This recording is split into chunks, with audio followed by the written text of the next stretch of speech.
there's been a huge advance in the stereotactic element of this of epilepsy surgery, meaning that rather than doing large craniotomy, large incisions, take a large piece of the bone, big resections, a lot of the things we can do with minimally invasive techniques. The talk that I'm going to give later today, we're going to talk about neuromodulation, percutaneous implantation techniques. We're even now doing focused ultrasound, which is completely non-invasive.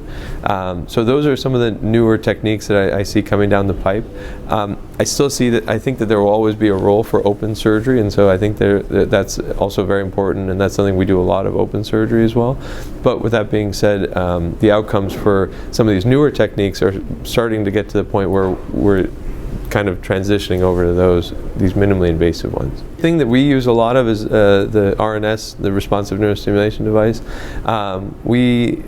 A lot of our patients, when they come in, they're very complex epilepsy patients.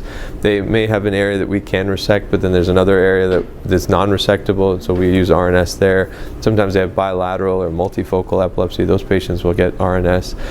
That's, I think, one of the things that I've really seen has been a huge jump in the treatment of patients with epilepsy.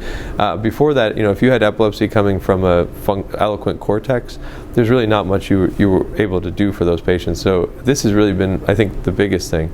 DBS is another one which I see is really making a lot of advancement for patients when we don't have a good idea as to exactly where the seizures come from. So yeah, I think I would say that all the neuromodulation techniques really have pushed the field forward quite a bit. The less invasive studies we've already talked about are responsive neurostimulation, DBS, laser ablation is another one I hadn't mentioned till now. One of the benefits of all those kind of techniques, or at least in the early stages, what we're seeing is that some of the cognitive effects are better than the open surgery variants of those.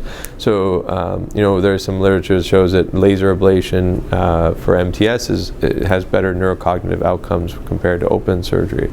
And I think it's still very early in that process. I think there's a lot more that we need to learn about and find out about.